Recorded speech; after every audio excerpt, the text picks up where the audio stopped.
last year, San Diego Comic-Con, they go Legion M. Do you know Legion M? I mean, I was there. I don't remember. They produce like a lot of movies, and they're like where fans pay as part of like a thing to own a piece of movies of the IP. Interesting. So they made like Mandy with Nick Cage and stuff like that. That was a gnarly movie. Yeah, they make some crazy shit. So they called me up and they're like, "Hey, William Shatner is getting his handprints done at the Chinese Theater in San Diego. Wow.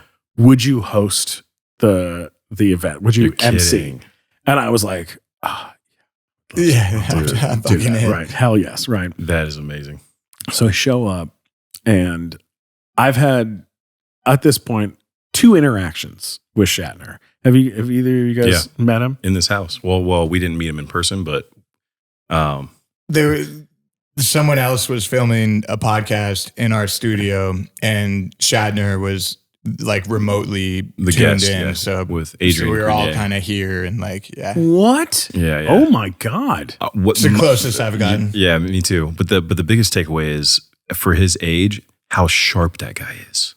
Yeah. He is there, man. And then some. He is on it. Was he 92, 93 or something maybe, like that? Something like that. Just so impressive. Yeah, he's pretty gnarly. So first time I met him, we were shooting Big Time Rush on the Paramount lot on the old Star Trek stage.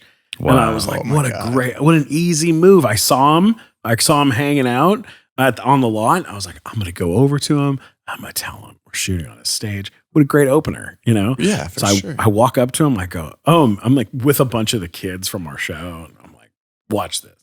I'm like, hey, Mr. Shatner, I just wanted to say it's such an honor, blah, blah, blah. Such a huge fan of you. You know, we actually shoot our TV show on your old Star Trek stage. Would it be cool to take a picture together? And he went, meeting me is enough. And then turned around and didn't speak to me again.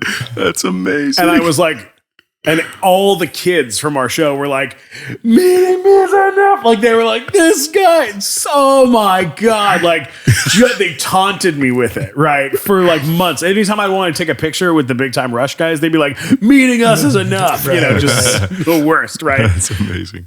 Couple months later, I'm at the Equestrian Center in Burbank. And he's hosting this event, right? And he's a very good guy for hosting. And I'm with my mom.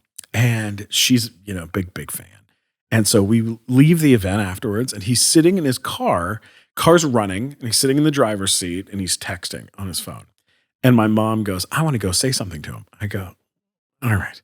She walks over. She goes, Mr. Shatner? He goes, uh-huh. She goes, I just want to let you know that I think it's wonderful what you're doing for this charity. And you're just such an incredible guy for doing this.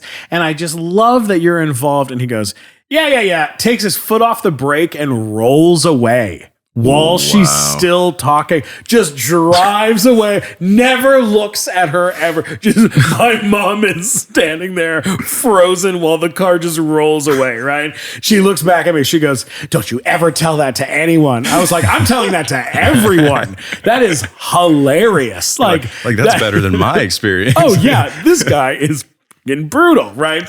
So when they asked me if I would do it, if I would host this thing, I was like, oh, you bet your ass I'm going to do it. Right, I'm going to get him. I'm going to fucking get him. Oh, and so I wrote a lot of really nice stuff to say about him, but it was Leonard Maltin and the guy who plays Captain Kirk now on the Star Trek series that they're doing right Strange now. New Worlds? Or I think he's on Strange New Worlds. Okay. There's a guy who is playing Captain Kirk on a Star Trek series I think it's Strange New Worlds. I think so. I think so, but because I know Pike was on it. Like they start season 1 with Pike and then he's great. He's a great actor. Yeah, he's super cool.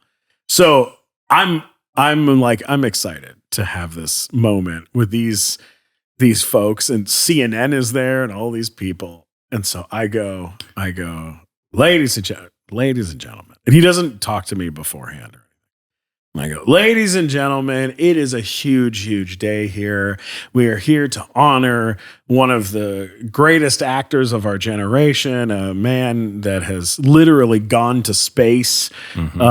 Please give it a big round of applause for the one and only William Shatner. Big applause, big applause. And I go, I call him Bill because we're best friends. And he goes, what did you just say? The whole place shuts down. He's like, I go, well, because we're best friends, right, Bill? Because we're the best of friends. And he goes, I don't even know who you are. He's like, and it gets like kind of a laugh. And I go, well, we're from the same hometown. And because we're both from Côte St. Luc, that our family, like my family's all from the town he grew up in Canada. Oh, cool. So once I said that, it totally puts him at ease.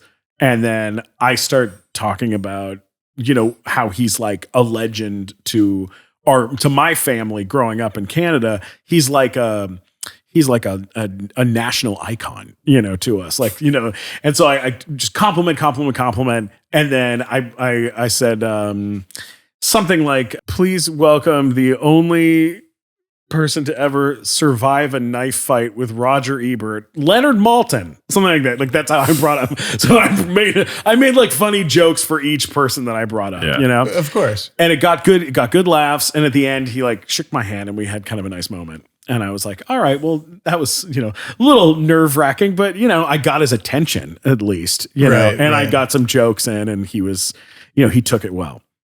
So the thing ends and he turns and he goes, we're standing around and I look into the restaurant that's connected to the thing and it's shut down inside. It's only Shatner and he's having breakfast by himself, alone in the room. And he sees me and he goes, you. Over here. And I was like, oh shit. Like this is bad. And I walk over and he goes, sit down. And I go, okay. And I sit and we're like knee to knee. And he goes, so you're from Côte St. Luc? I go, well, yeah, my whole family is from there. And he goes, good bagels, right? I go, yeah, the best, And he goes, so you're an actor and stuff? I go, yeah, I was on a series, I don't have any Emmys, but I do have half a Kids' Choice Award, so that counts, right? And he was like, no, that's something, I guess. And so it's kind of awkward. And then he goes, so your mom lives down here? Lives in Canada? And I go, no, she's in San Diego. She lives nearby. And, she loves you. Like my whole family couldn't believe that I was here with you. And he goes, and your dad? And I go, well, I don't know where he is. And he goes, you don't talk to your dad? I go, no, we're not in contact, And he goes, oh, okay. And I go, yeah, when I was a kid, I go, true story. When I was growing up, the only television show my dad watched was the original Star Trek series. And so I grew up watching you be the only thing that my dad was even like interested in. And after he left when I was young, I never watched the show ever again until the pandemic. And in 2020, I, for some reason, decided to get back into it and rewatch the original series. And you were fantastic in it. Like I'm so happy that I took the time to come back around to it because you're great on it, right? I rewatched the original recently too. It's like, yeah. It's amazing. Yeah. It's amazing. And they really nailed a lot of great stuff. And the movies are great. Those movies he did were great. And he goes, I bet your dad would want to meet me, huh? And I go, yeah, probably. And he goes, but you got to me first. And I go, yeah, I did. And he goes, you know what that means? It means if I'm ever on an airplane, I'm sitting there, your dad walks in, sits down next to me, and he goes, oh, I think you met my son, Stephen Glickman. I can go, oh yeah, you're that piece of shit that he told me about. And I go, I had nothing to say. I just sat there in silence. And I go, I guess you're right. And he goes, well, I'm sure your mom's very proud of you. Patted me on the shoulder and he goes, now I got to go talk to some Make-A-Wish kids. See ya. And walked away. Wow. And that was the end. And I was like, redeemed. I was whatever weird history of weird moments I've had with that guy, that right there was like, well, that's the last chapter of my book. You know what I mean? Like that was like, it was fucking crazy. Like to see this guy that was so unbelievably important in my childhood look at me and be like, oh, your dad was a dickhead? Well, fuck him. You know, be like, oh, can you say that again? And can I film it, please?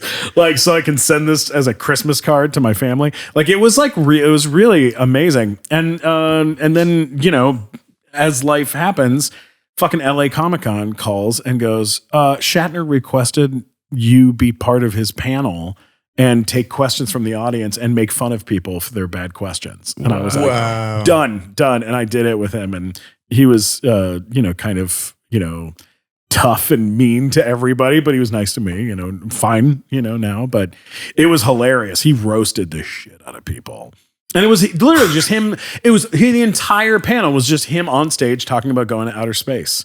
And like, what a fucking bizarre thing that is, like, you know. And then he wrote a song about it and he performed a song that night at LA Comic-Con singing about fucking going to space. And you're like, whatever, man. Whatever this fucking business is, I'm in. Like, I'm in for it. Whatever the ride is, you know? It's an incredible story, dude. Like, it really is. To see that I've never told that story on a podcast. No way. Really? Yeah. Thank you for watching Studio 22. Don't forget to like, share, and subscribe. And follow our socials at Studio 22 Podcast.